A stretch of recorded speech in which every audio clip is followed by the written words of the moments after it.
Hello, bookworms. Welcome to The Best Book Ever, the podcast where we talk about your favorite books. I'm your host, Julie Strauss, and today I'm so pleased to talk to my dear friend, Jami Albright. Jami is a born and raised Texas girl and is the multiple award-winning author of the Brides on the Run series and the Small Town Royalty series, which are fun, sexy, snarky, laugh-out-loud rom-coms. She's also a wife and a mother and an actress and a comedian and a devout fan of something called the Houston Texans. I think that's a sports team, but I'm not sure.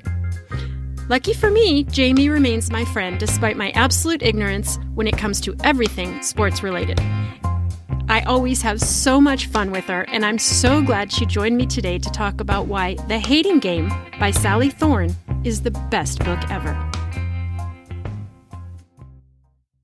This episode is sponsored by our good friends over at Books to Read, a book listing service with inclusive links to all of the online retail sites where your favorite digital books can be found. Books to Read has curated a selection of springtime reads, from humorous fiction to romantic comedies, heartwarming literature, and feel-good nonfiction.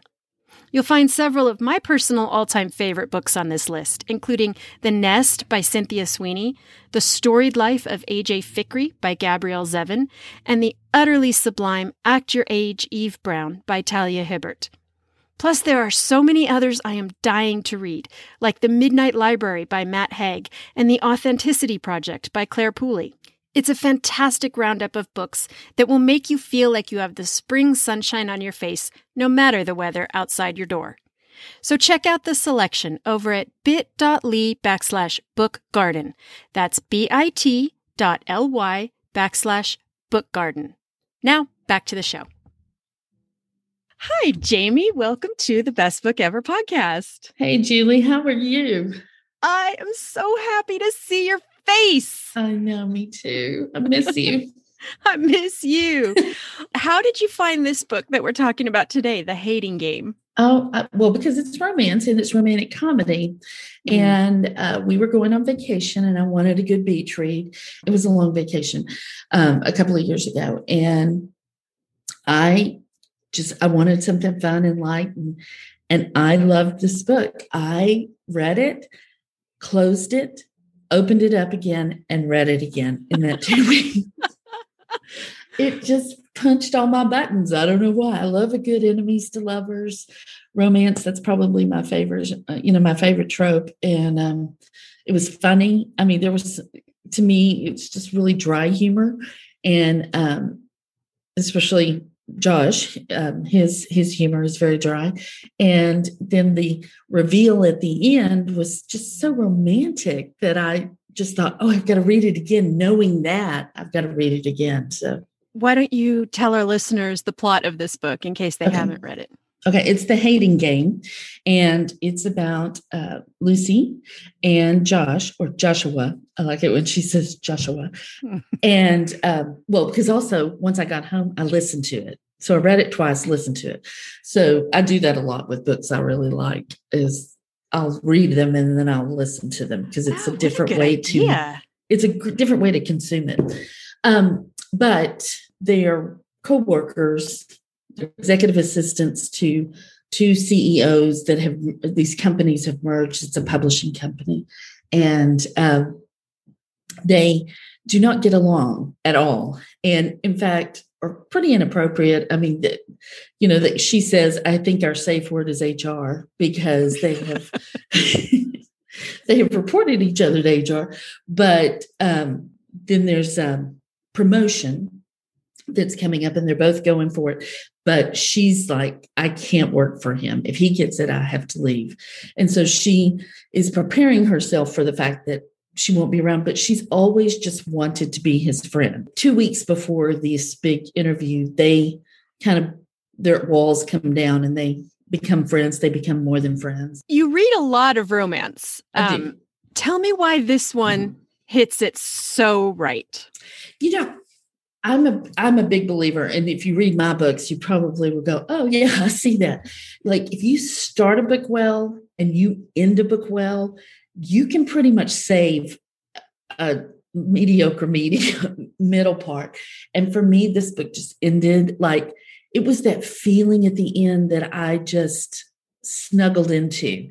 And so it really is one of my favorite books. It was hard for me to pick a book that was favorite, but I think this one for me, it's always a recommendation. I always tell people to read this one because it just gives me all the feels. And for a romance book, that's what I'm looking for. I want something happy. I want something with a happy ending. Do not give me a sad, angsty book. I can't deal with it. So, especially now, I can't deal with it. Yeah. Boy, you're so right about the great beginning and the great ending, because they really are both completely different people. Mm-hmm. And it's not a fake change. It's just that you misunderstand who they both are at the beginning. Right. And then at the end, and you see them for who they really are. Mm-hmm. Mm-hmm. It's a really, really good reveal. Yeah, it is a very good reveal. And she's, what we found out about her. I mean, she's the one with the misunderstanding, really. She's misunderstood everything. But I do think it's a really great character arc. I mean, you really do see them. And as she's falling in love with him, you're falling in love with him too. I think, I felt like that with Outlander. As Claire in Outlander falls in love with Jami, the way Diana Gabaldon wrote it was, we were falling in love with him too. So that by the time she realizes she's in love with him, we're like, yes, we're all in love. Yeah. And that's kind of how I felt in this book too. Yeah.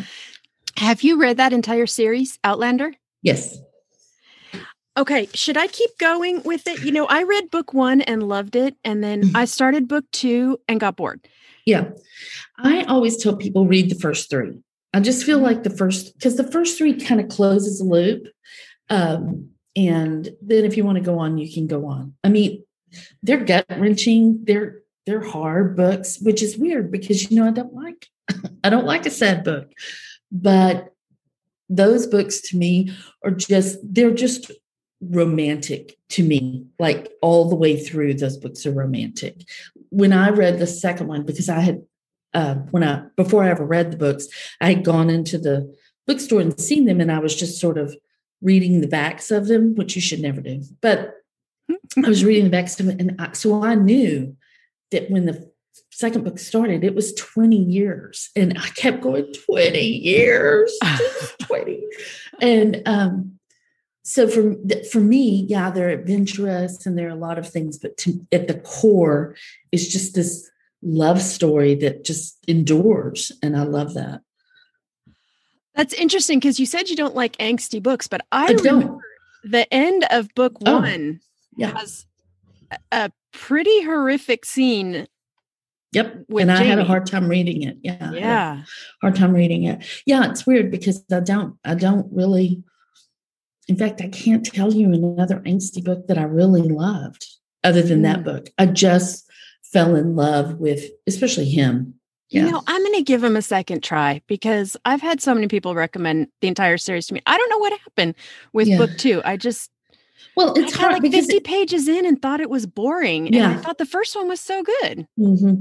You do have to kind of get through that first part of the second book. Mm-hmm. And then the third book is just to me, there is no greater, the best romantic moment in all of literature is in the third book. I can't say best. The whole Darcy, Elizabeth scene is very good too in Pride and Prejudice. This one is really pretty good. Yeah. Whoa. So, yeah, it's very good. Those are some strong words, lady. Yeah, I know. And I just like romantic books. I like happy books. Susan Elizabeth Phillips says life's too short to read a sad book. And I kind of feel the same way. Like I need life is hard enough. I just need something happy. And there are tons of people who make a ton of money writing angsty books and they love them. Like the more they can torture their characters, like the happier they are, the happier their readers are. And I'm having a panic attack trying to get through. So I'm not real deep. I say I have layers, but I'm not really they're very shallow layers. So did you see on the copy of this book that I have says it's going to be a motion picture soon? Yes, did you see that? Yes, I did. Do you know who the casting is? Yes, I do. I looked it up. Lucy Hale, she was in Pretty Little Liars. Oh, yeah. Mm-hmm. And Austen Stowell. I don't really know him. I don't know what he's been in. He's not really my Josh, but, whatever. They didn't ask me. The other thing about this book, which I thought was so interesting, as I have also written romance, and I thought this book was so sexy. Very sexy. And yet I went back and there are no named body parts. Mm-mm. There are no nipples. Mm-mm. There's no molten core. Mm-mm. Mm-mm. Nothing is throbbing. No. And there's only one sex scene. I mean, it's a very slow burn. No, there's a couple of prequels. There's prequels, but as far as the thing, but it's pretty, it's worth the wait. Let's just put it that way. Yeah. But no, I agree. I was just, when I was listening to it again, I was like, wow. I mean, it is very sensual. Yes, sensual. That's the perfect word for it. Yeah, I'm always paying attention to and to be clear, I don't mind if people name the body parts. That's fine. I read my share of those books too. But I was just really impressed at her use of language, that she was able to get that level of sensuality without, talking about. And I noticed this time too, she uses a lot of cool metaphors and analogies, and it's by Sally Thorne. I guess we should say that, but yeah. Have you read any other books by her? I have not. She had another one come out because The Hating Game, I think, was her first. And so she had another come out, but it took a little while. It's 99%, but I haven't read it because I love this one so much. I didn't want to, I just didn't want to read something that I didn't love. And the reviews on it were a little mixed. So, okay. So I've been, as you know, because you've been a victim of this, I have been shoving Red, White, and Royal Blue on absolutely everyone for the last few weeks. Have you read that one yet? I haven't read it yet. I need to. I kind of regret that I read these so close together because it's the same basic story. Same basic enemies to lovers, forced to do something at work, etc. And it took me a lot longer to like Josh than it did to like in Red, White, and Royal Blue, Prince Henry. And I had to keep stopping myself and say, stop making this unfair comparison. Yes. I guess what I'm saying is, for all of you who I've pressed Red, White, and Royal Blue on, don't read these two books next to each other. Right. Because I feel like Josh is just, maybe I like, because, he says he doesn't like most people. My husband, from the beginning of our relationship, people suck. He does. He's kind of like that too. So maybe that's why I liked him so much. But the first few chapters, you are kind of like, oh, what a jerk. But then when everything's revealed and as you go along, he's actually the one I like the best. I like Lucy, but he's the one I like the best. So you love a hero that you have to break through is a little bit. I like a wounded hero. I do. Yeah. Which is funny because I don't know that I write those, but I really do like them. So I love a good romance trope. Love. And I love, this one had all my favorites. Enemies to lovers, fake relationship, competing for the same job. And the best one of them all, only one bed at the hotel. Yes. Oh my God. Forced proximity. It is incredible how this happens all the times in romance. Oh my God. What is wrong with the hotel industry? Back in my dating life, I gotta tell you, that never once happened to me. I don't know how it happens all the time in these books. I know. It's so funny. So what I want to ask you is, can we do a little lightning round of romance? Sure. Romance recommendations based on tropes, because I have some favorite tropes. And I was wondering if you could hit me up with some good romance books that hit these tropes. Okay. So do you have a favorite enemies to lovers romance. Yes. Well, The Hating Game, which is what we just talked about. But I also have two others. The Worst Best Man by Lucy Score, and It Happened One Autumn by Lisa Kleypas. It's a historical romance. Those are great. I love Lisa Kleypas. I do too. She's so good. Okay, what about Wounded Heroes? Dress the Part by Julianne. That is an amazing. It was almost the book I told you about instead of The Hating Game. Yeah, so good. He's so wounded, but it's so good. And it's kind of a comedy, but it's also not. It's really good. Yeah. It's very fun. I mean, like I laughed very hard in that book, but I also kind of cried too. So.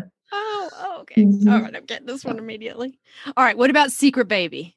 Nobody's Baby But Mine, Susan Elizabeth Phillips. It was the first romantic comedy book I read, and first time I thought I would love to make people feel this way. But it's funny. But I will tell people that not all of books written, when that was written, translate real well as far as political correctness. Sometimes, he's a little rough as far as I think he doesn't hurt her, but he puts his hands on her and moves her around, and he holds her captive, but it's not captive. But I mean, she could leave, but she chooses not to. So, just a little warning there. Yeah.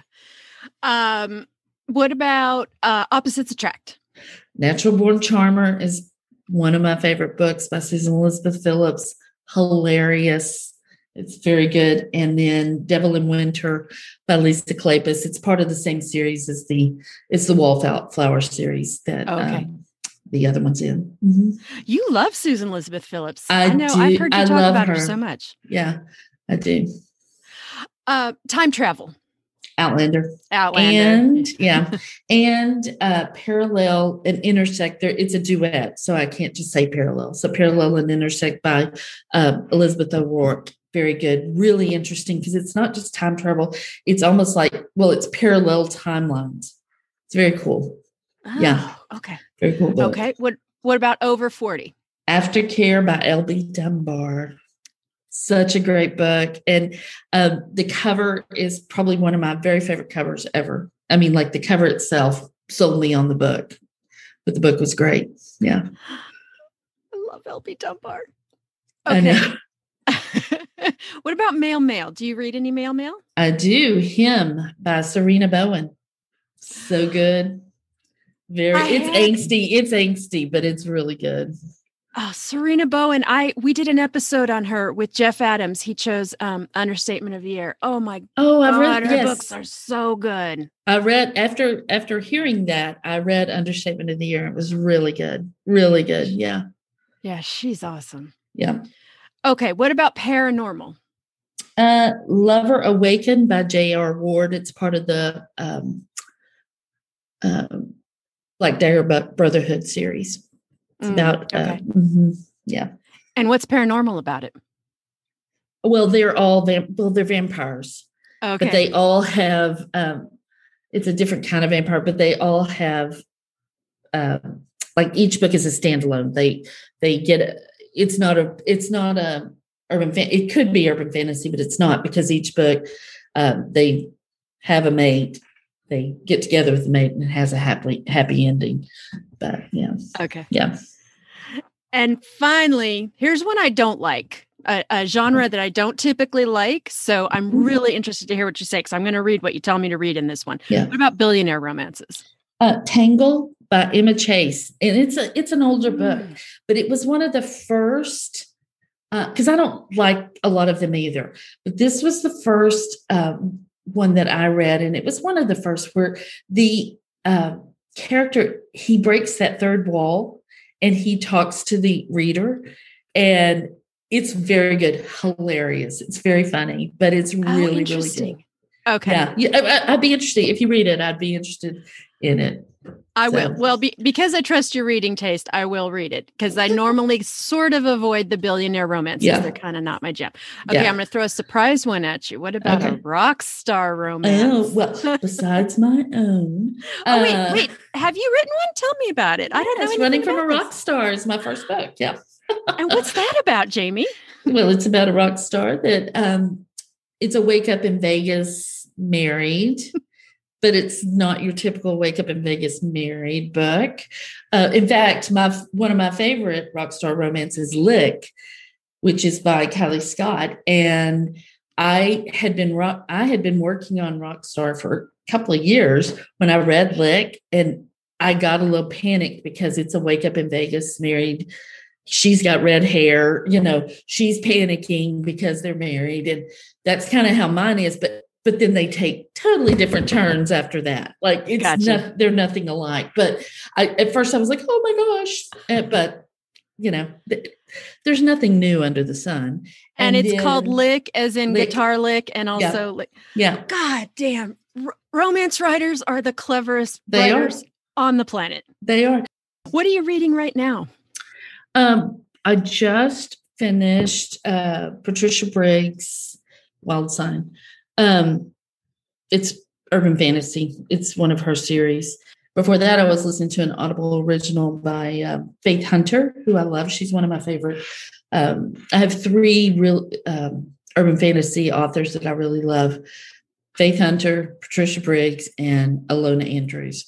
And but Faith Hunter did a Audible original for that's just on Audible, and it was really good too. Mm-hmm. Junkyard Cats, I think is the name of it. Does that mean there's no print version of it? Right. No print version, and you can't get it anywhere but Audible. I wonder if those are written differently, if they're written more as a radio drama structure or something, if they have that more in this mind. One wasn't, because I've read other, I listened to a lot of other Faith Hunter books, and it was written like her other books. So, but I think that some of the romance authors have done things with, like when they cast them, they cast multiple parts. It's not just either one narrator or 2, like some audiobooks, romance in particular, will have a male narrator and a female narrator. They have multiple narrators, doing different parts. I don't know much about urban fantasy. What is that? What is it about? Well, it's, there's usually magic in the world, but it's set in, contemporary times. It's not, back wherever regular fantasy, like Middle Earth or something. Middle Earth or whatever. Okay. It's just like Ilona Andrews' series is set in Atlanta. Patricia Briggs, most of her series is centered around Eastern Washington and Montana. And then Faith Hunter's is New Orleans and Tennessee area, those areas. So they're normal places, normal times. Ilona Andrews, there's been this big magic wave, and so magic and non-magic kind of compete for each other, and magic kind of destroys things. So it's a little post-apocalyptic, but the others aren't. And so, in some of them, everyone knows that there are, vampires and werewolves and fae in the world. And some, they don't know that those things are in the world. And so, And so it's just, so there's usually magic. There's usually a love interest, but it's very slow. Like most of them, it's the 3rd or 4th book before you really get the love interest thing going. They're usually in it. It's usually a little bit antagonistic, and then they come together. But I don't know, Jami, it sounds a little angsty for you. No, not angsty. It's really strong heroine. They're a little more serious than, some of them are more serious than my fluffy romances, but I really like them. They're gritty. I think that's what I like. Okay. I don't like it as the heroine is learning about the magic system, so she makes a lot of mistakes. I like it better when they kind of know what's going on, and or either because they've grown up that way or because just intuitively they know. And so they may make mistakes, but it's not like they're bumbling along. I like it. Yeah. You like them to just hit the ground running. Yeah, really strong heroines. I really love that. Mm-hmm. Jami, will you tell our listeners where they can find you in all of the wonderful work that you do? Sure. You can find me on my website, jamialbright.com. I'm on Facebook, Jami Albright Author. I have a reader group, Jami Albright's Brightons. I'm on Instagram, Jami Albright Author. And I'm on TikTok. She Writes Funny. It's Jami Albright Author, but my handle is She Writes Funny. I'm not very good on TikTok. I mean, my first video on TikTok went viral, and then it's been downhill since then. So I'm really inconsistent, on there, but I am on there sometimes. So you can find me there. What made you decide to join TikTok? I wrote this novella that I put out in March. It's called Locked in Love. It's a quarantine novella, but it's not like pandemic quarantine. There's a chemical spill, but at the beginning, pretty much at the beginning of lockdown, there was a tweet from this girl named Michaela Auckland, and it says, "Don't go to a guy's house for a hookup. You know he doesn't have any toilet paper. He doesn't have clean sheets or doesn't have any sheets. He probably only has some cheese puffs and Hot Pockets. You don't want to get stuck there." And I just thought it was hilarious. And I thought, oh, that's a great beginning to a romantic comedy. So I just started writing it and put it in my newsletter. So it was just like, every time I put out a newsletter, I put out a new chapter. So when I was putting it out, I wanted to put the tweet at the beginning of the book, just because I thought it was funny. So I just on Twitter, I just sent her a message and said, "Hey, can I use this? I wrote this book because of it." And I didn't think anything about it. I didn't look to see how many followers she had. I didn't look at anything. I just was like, I don't want to step on anybody's toes. Can I use this tweet? Kind of thing. And the next day, I kept getting all these Twitter followers. And I'm never on Twitter. I have Twitter. I mean, you can find me on Twitter too, but I'm never on there. I didn't really think anything about it. And then that evening, my daughter was at work and sent me a screenshot that a friend sent her, and Michaela had tweeted about it, like showed the tweet, like my message behind her. And she was tweeting about how this author and her luck may be turning around, because in the tweet, she said, "Absolutely. Can I star in the movie?" I said, "Oh, for sure." And that was it. We just had a little funny exchange, and that was it. And she had tweeted it to her 25,000 followers. And so people were, but here's the bad thing.